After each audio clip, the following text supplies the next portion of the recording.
네, 반갑습니다. 신성호입니다.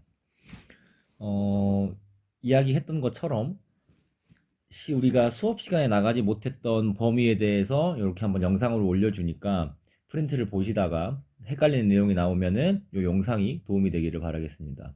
우리가 지금 이 영상에서 담을 내용은 뭐 불법행위, 그리고 특수불법행위, 일반행위, 혼인, 그리고 이혼, 그리고 친족, 상속 이렇게 총 5가지 파트로 이루어져 있는데 가능하다면은 웬만하면은 영상 시간을 다 합쳐서 1시간을 안 넘기고 싶고 이야기를 하다가 쭉 괜찮으면은 1시간을 이어서 하고 아니면은 30분 30분 쪼갠다거나 더 빨리 끝나면은 빨리 끝나는 대로 해서 영상 하나의 길이가 30분 넘지 않게 최대한 쪼개서 진행을 할 테니까 어 프린트를 보고 내용이 이해가 다 되면 사실 뭐 굳이 들을 필요는 없겠죠. 근데 보면서 혹시나 무슨 말인지 도저히 모르겠다 싶은 부분이 있으면 요 영상과 함께 다음 주 월요일에 있을 시험을 준비하면 되겠습니다.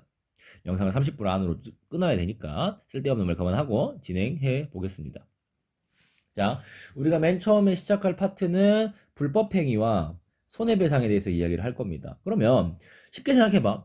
우리가 무언가에 대해서 너 이거 나한테 배상해줘 라고 하는 건 그 사람이 나한테 일단 뭘 했을 때? 생각해봐. 그 사람이 나한테 일단 잘못을 했으니까 뭔가를 너 이거 나한테 배상해줘 라고 이야기를 하는 건데 그렇다면 여기서 우리는 흔하게 잘못이라고 부르지만 법적인 용어에서는 뭐 A가 B에게 잘못했기 때문에 라고는 표현을 쓰지 않겠지. A가 B에게 무슨 행위를 저질렀기 때문에 불법 행위를 저질렀기 때문에 라는 표현을 사용합니다. 자 그러면 선생님 불법 행위라는 거는 어떤 거를 이야기하는 겁니까? 불법 행위가 뭔지를 알아야 뭐 이야기를 할 텐데 간단하게 교과서 120페이지를 보면 우리가 말하는 불법 행위라는 것은 무엇인지 나와 있습니다. 자, 크게 이따가 요건에서 알아볼 건데 일단은 그 사람이 고의가 될 수도 있고 고의는 뭐예요? 일부러 또는 과실 우리가 흔히 말하는 실수요. 그럴 줄 몰랐으니까.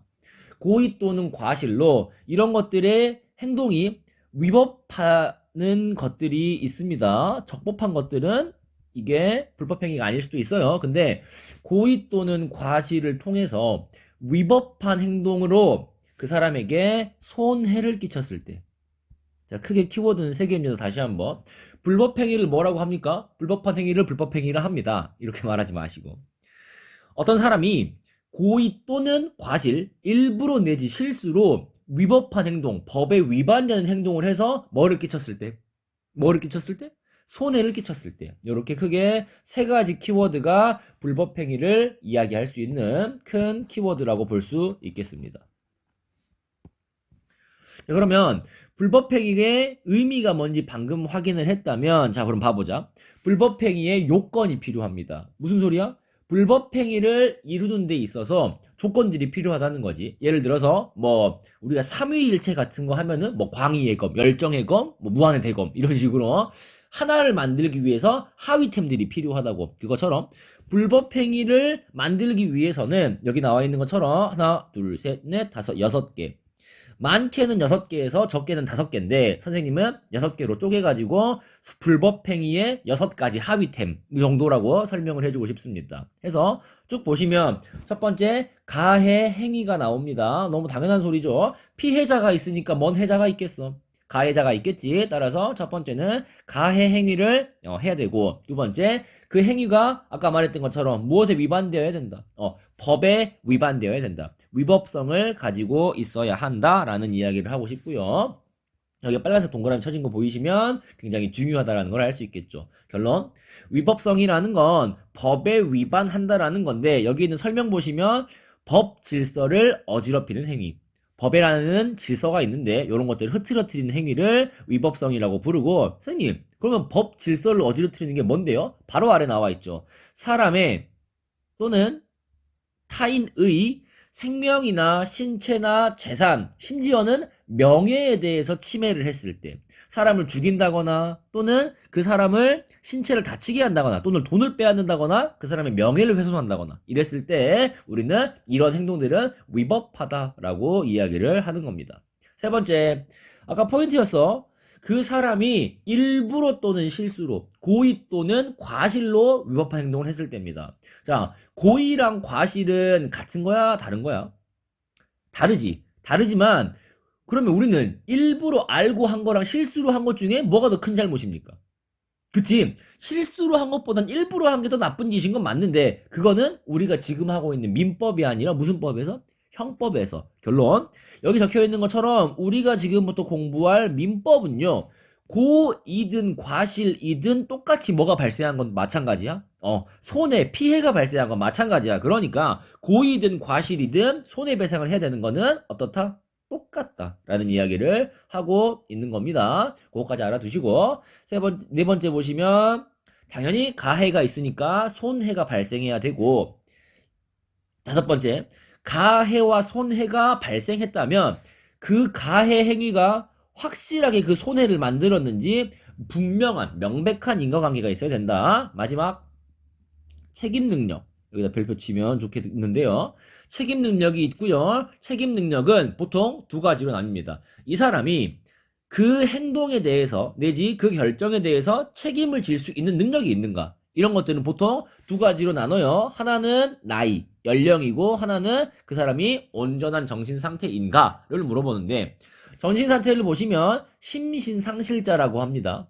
이성적인 판단을 내릴 수 없는 그러한 이런 결정의 장애를 갖고 있는 사람들을 심신상실자라고 부르고 이들은 책임 능력이 없다라는 이야기를 하고요. 그리고 연령을 보시면 옛날에는 구체적으로 나이를 많이 물어봤는데 요새는 보통 초, 중, 고로 나눕니다. 그래서 초등학교에서는요. 13세까지지 이들은 거의 책임을 지지 않아요. 근데 보통 뭐 14, 15세 이 정도 만 나이로 치면 13, 14, 15세 정도가 이제 책임 능력이 있다 없다를 판단하는 나이인데 결론 고등학생은 확실히 있고 초등학생은 없고 중학생은 중2 이후부터는 있어요. 그런 식으로 갈리지만 대충 우리가 고등학생의 사례면은 책임 능력이 있고 초등학생이면은 없고 정도로 보시면은 되겠습니다. 이거 꼭 나이까지 알아야 됩니까? 뒷부분에 그리고 우리가 풀어볼 문제에서 사례 같은 것들은 나이에 대해서 확인을 해서 이 책임 능력이 있는지를 아셔야 된다는 거. 결론 여기 보면 조그맣게 뭐라고 써져 있습니까? 가위가 손인책이라고 되어 있죠. 선생님이 그림을 잘 못 그리지만 자, 책입니다. 책이에요. 자, 이 사람은 책인데 짠 손에 뭐가 있다? 가위가 있다. 이게 뭐예요? 가위가 손인 책, 가해 행위, 위법성, 과실 또는 고의, 손해 발생, 인과관계, 책임, 능력, 가위가 손인 책. 됐습니까? 이렇게 해서 손해 여기 불법행위의 요건에는 6가지가 있는데 가위가 손인 책으로 외워주시면 쉽게 우리가 기억할 수 있겠다. 정리해 주시고요. 자, 이런 것처럼 우리는 불법행위의 요건을 알아봤다면 자, 불법행위가 저질러졌어요. 그러면 우리 이제 무슨 배상 해줘야 돼? 바로 옆에 있는 손해배상 해줘야 돼. 자, 이러한 손해배상은 우리가 효과 내지 손해배상을 어떻게 해줘야 하는가? 손해배상 관계가 만들어진다면 어떠한 일들이 벌어지는가? 라고 이야기하고 있습니다. 첫 번째입니다. 일단 반드시 뭘로 갚아야 돼? 그치? 금전적으로 갚아야 됩니다. 돈으로서 갚아야 되는 거고 나눠서 갚을 수 있다? 아니, 무조건 한 번에. 여기 나와 있는 것처럼 일시금으로 일시금 한 번에 돈으로 갚는 게 원칙입니다. 선생님 이게 무슨 소리입니까? 원상 회복은 안 된다는 소리야. 무슨 뜻이냐면 아이가 내지 가해자가 피해자의 자동차의 범퍼를 부셨어요. 그러면 그 가해자가 미안합니다. 내가 취해서 그랬어요. 너네 범퍼 내가 고쳐줄 테니까 맡기세요 자동차. 이거 된다 안 된다? 안 된다고.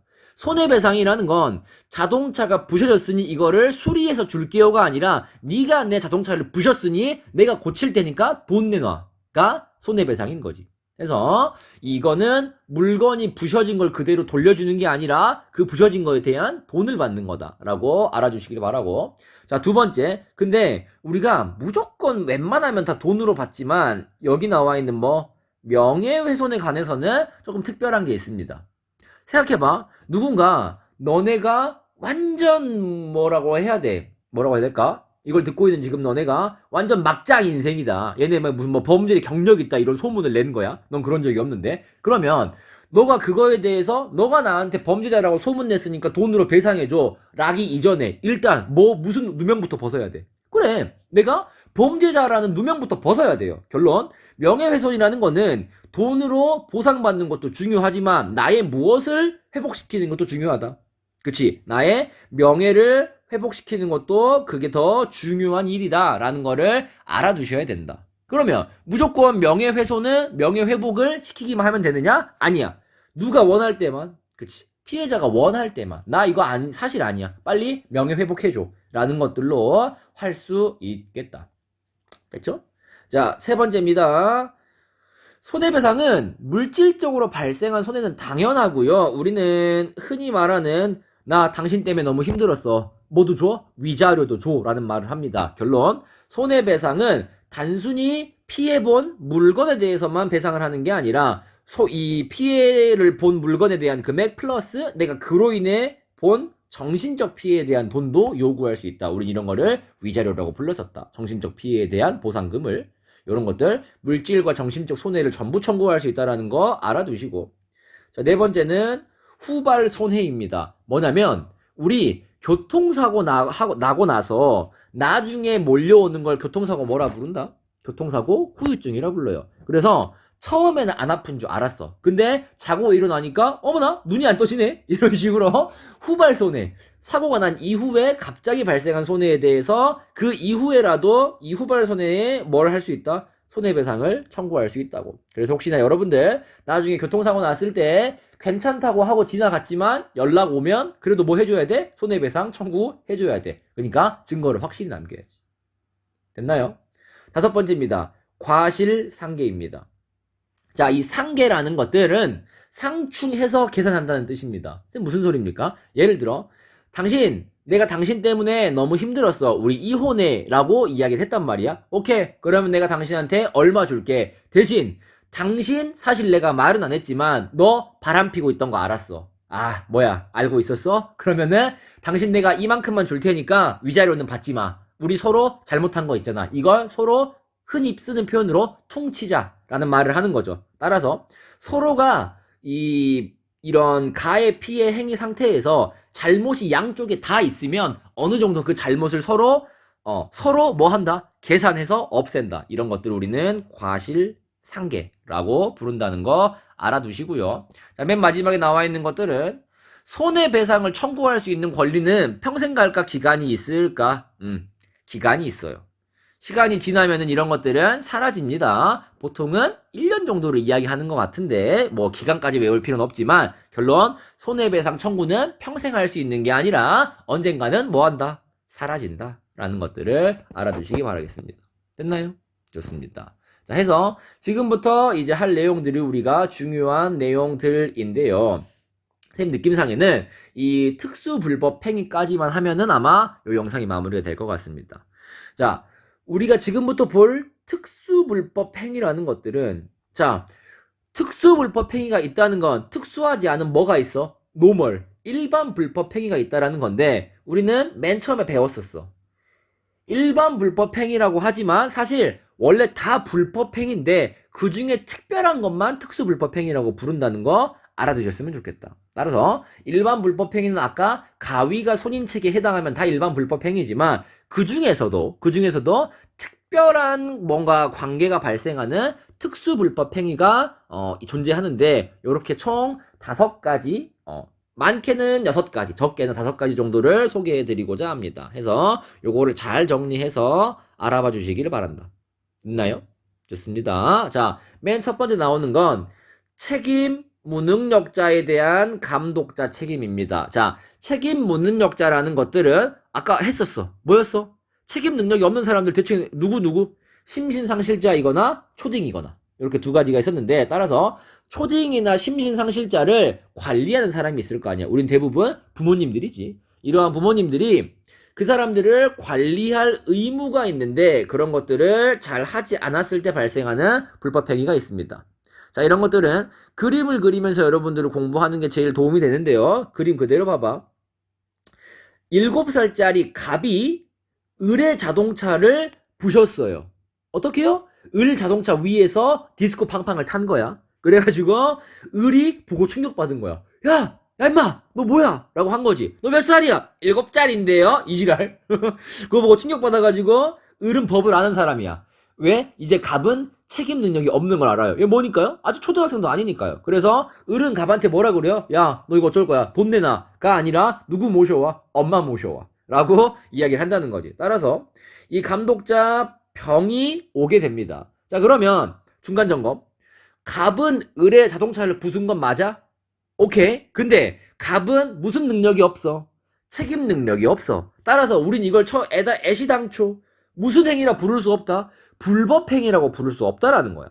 따라서 그러면 이 갑은 을한테 불법 행위로서 손해배상을 해줄 필요가 없어. 하지만 을은 갑의 보호자인 누구한테는 청구할 수 있다? 병한테. 감독자 보호자인 병한테는 청구할 수 있다라는 거야. 요거를 잘 알아두시길 바랍니다. 갑한테는 할 수 없지만 보호자인 병에게는 할 수 있다라는 거 알아두시길 바라고. 결론. 따라서 병한테 이야기하겠지. 댁내 아들이 내 자동차 범퍼에서 디스크 팡팡 탔습니다. 돈 물어주세요. 라고 할 수 있다는 겁니다. 자, 그러면 병은 본인이 한 거야? 디스크 팡팡 본인이 탔어? 아니지. 그러면 미친 사람이지. 자, 그랬는데 병은 자신의 자녀가 한 행위에 대해서 무언가 책임을 져야 돼. 우린 이런 것들을 특수불법 행위라고 한다. 갑이 한 행동, 병이 한 행동이 아니지만 자녀를 대신해서 이러한 피해 보상을 해주는 게, 손해배상을 해주는 걸 특수불법 행위라고 부르는데, 자, 근데 이러면은 누가 너무 불쌍해요? 병이 너무 불쌍해요. 따라서 병한테 이러한 책임을 뭐 할 수 있는 기회를 마련해놨어? 면책할 수 있는 기회를 만들어놨어.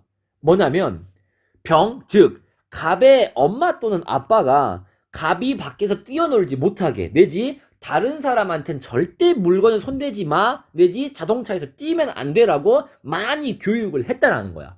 그럼에도 불구하고 갑이 이렇게 행동을 했으면, 그러면 이게 법정에서 봤을 때 이 사람이, 갑은, 병이 충분히 감독 의무를 다 했다라고 한다면, 그렇다면 이 병이 져야 될 책임을 뭐 해준다? 면책해준다.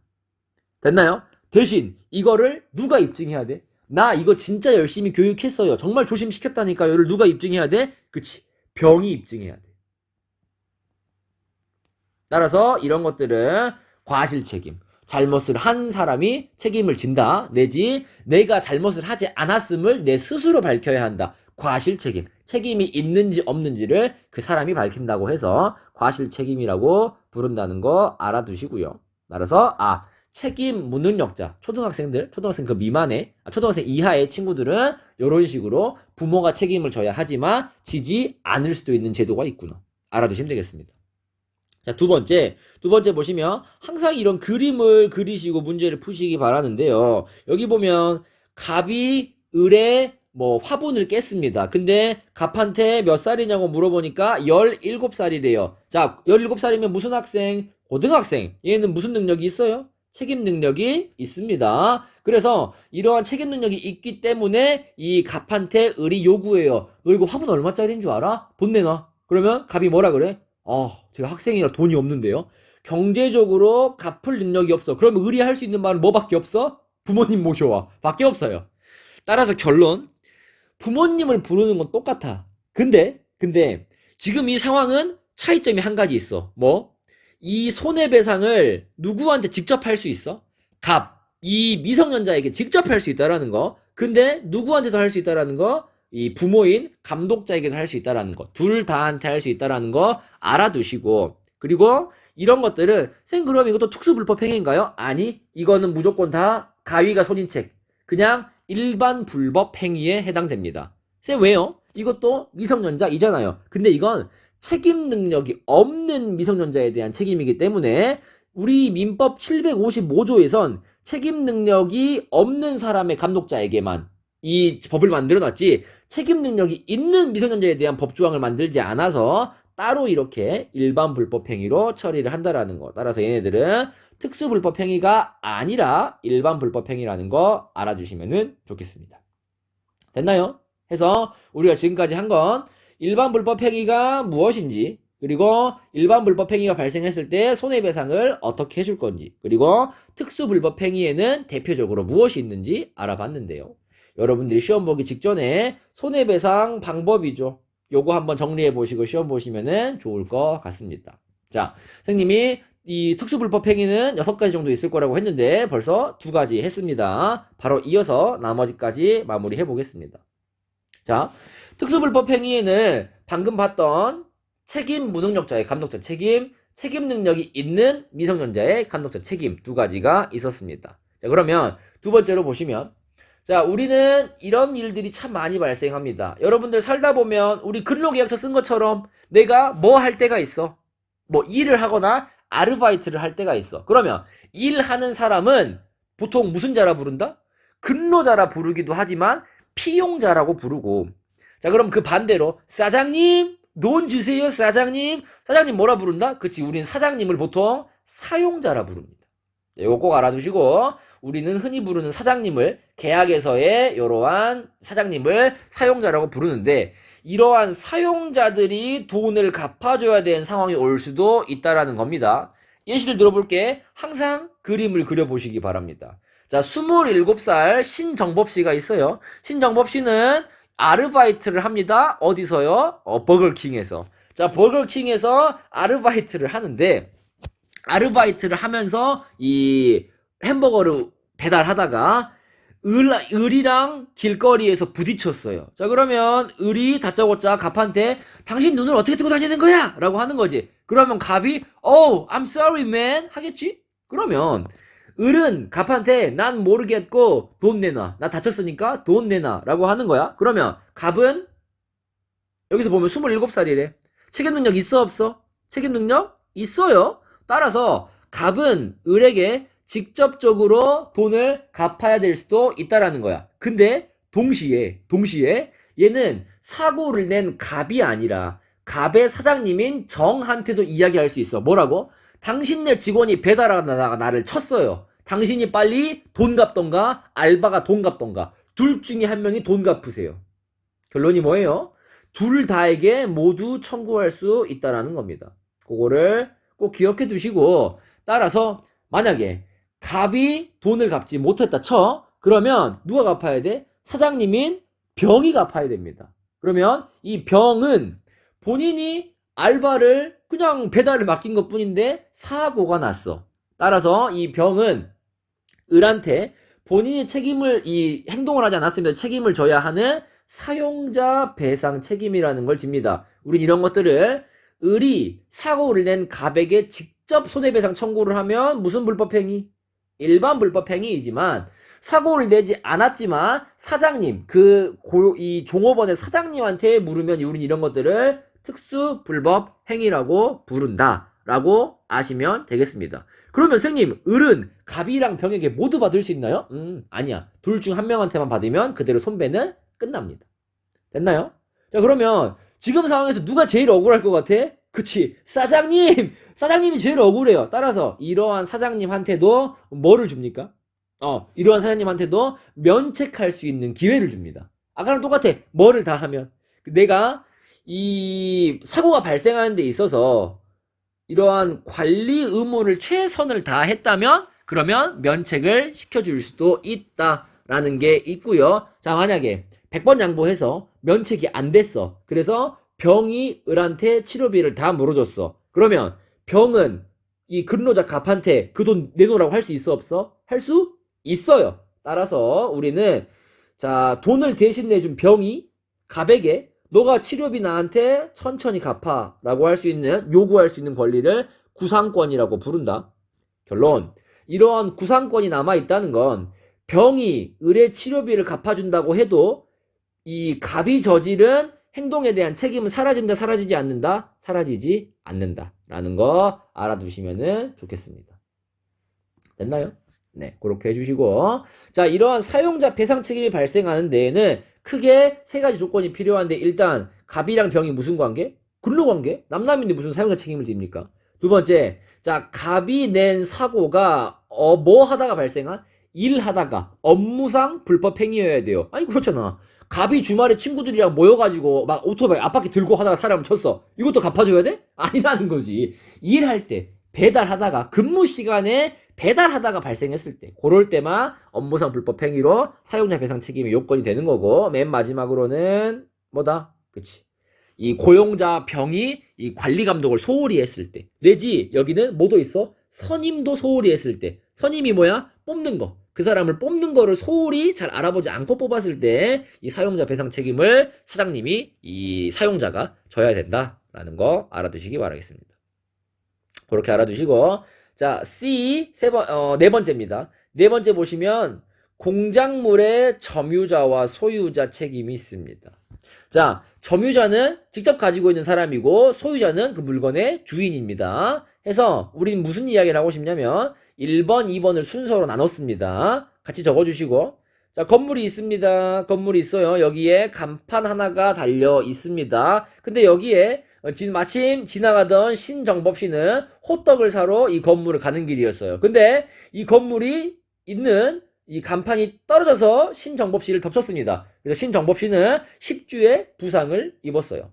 자, 이 경우에 신정법 씨는 일단 누구한테 청구해? 그치? 호떡집 주인한테. 아니, 호떡 사러 왔다가 이게 무슨 봉변입니까? 어떻게 하실 거예요? 라고 하면은, 아, 잠시만요. 라고 이야기를 하겠지. 결론, 일단 이 피해자는 여기 이 건물에서 임대해서 살고 있는 이 호떡집 주인인 갑한테 손해배상 청구할 수 있다 없다? 청구할 수 있다. 자, 근데 갑이 이 건물주한테 할 말이 있어요.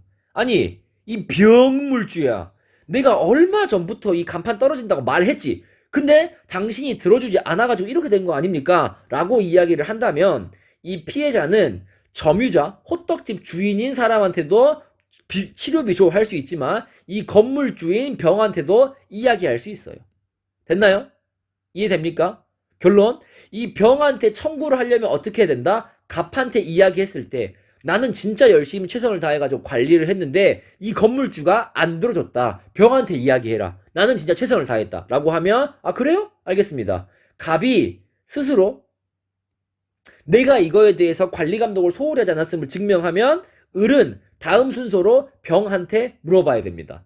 당신 이거 들은 거라고 하는데 맞아요? 라고 물어봐야 된다는 거지. 당신 왜 알고 있었으면서 안 고쳤어? 당신 때문에 다쳤잖아. 돈 내놔. 손해배상 청구할 수 있다는 겁니다. 이렇게 알아두시고요. 결론. 자, 여기서 본인이 잘못한 거를 입증하면 봐주는 게 점유자, 소유자? 점유자라고. 근데 반대로 소유자는 나는 건물을 갖고 있긴 하지만 이 상황에 없었어. 그 당시에 건물이 없었어. 내 건물이 그런 거를 알고 있었지만 큰 문제가 안 될 거라고 생각을 했어. 근데 이런 것들이 내 잘못이래. 따라서 이러한 소유자에게는 뭐를 주지 않아? 면책을 할 기회를 주지 않아요. 따라서 소유자는 내가 하지 않은 행동임에도 불구하고 이러한 공공적인 부분에 있어서 잘 준비를 하지 못했기 때문에 무과실 책임, 잘못이 없음에도 내지 직접적으로 책임이 없음에도 이러한 책임을 지게 만든다라는 것들이 나와 있습니다. 됐나요? 그렇게 정리해 주시고요. D. 동물 점유자에 대한 불법 행위인데, 자, 동물 점유자가 쉽게 말해서 뭐냐면은 잠깐 임시보호. 예를 들어 친구가 일주일 동안 해외를 나간다고 커여운 강아지를 나한테 맡겼어요. 그러면 그 강아지의 소유자는 친구이지만 그 강아지를 데리고 있는 점유자는 나야. 따라서 동물의 소유자는 그 동물의 원래 주인, 그리고 동물의 점유자는 내가 데리고 있는 사람. 이렇게 구별을 해주시면 되는데, 자, 봐봐. 갑이 을의 커여운 강아지를 대신 받아가지고 키우고 있다가 산책을 나갔어. 근데 갑자기 여기 이 강아지 뭐라고 그럴까? 쿼카라고 할까? 쿼카! 몸통 박치기! 해서 을을 공격해요. 그러면 을이 아야! 하고 다쳤어. 이러면 을은 누구한테 청구할 수 있어? 이 손해배상을? 동물 점유자한테 신청할 수 있습니다. 아니 당신 이거 뭐야? 이 개새끼한테, 개새끼 아닌데요? 쿼카인데요? 그래, 쿼카한테 왜 관리 안 했어? 라고 손해배상을 청구할 수 있다라는 겁니다. 자, 그러면 이러한 동물 점유자는 뭐 할 수 있어? 나는 최선을 다했어. 절대로 도망 못 가게 목줄을 잡고 있었어. 그럼에도 불구하고 얘가 뛰쳐나갔어. 어떻게 할 거야? 라고 한다는 거지. 이해됩니까? 그러면 이러한 경우 이 동물 소유자한테 청구할 수 있다 없다? 없어요. only 누구한테만? 동물 점유자한테만 청구할 수 있습니다. 결론, 동물 점유자한테만 청구할 수 있다는 건 강아지 함부로 맡아주면 여러분들이 다 책임질 수 있다는 겁니다. 그거를 알아두시기를 바란다. 됐나요? 좋습니다. 그렇게 정리해 주시고요. 자, 마지막에 있는 이 여섯 번째, 맞나? 하나, 둘, 셋, 넷, 다섯, 여섯 번째. 여섯 번째 공동불법 행위는 30분이 넘어서 다음 강의에서 이어서 시작하도록 하겠습니다. 자, 일단 첫 번째 영상은 여기서 마무리하겠습니다. 네, 듣느라 고생하셨어요. 안녕.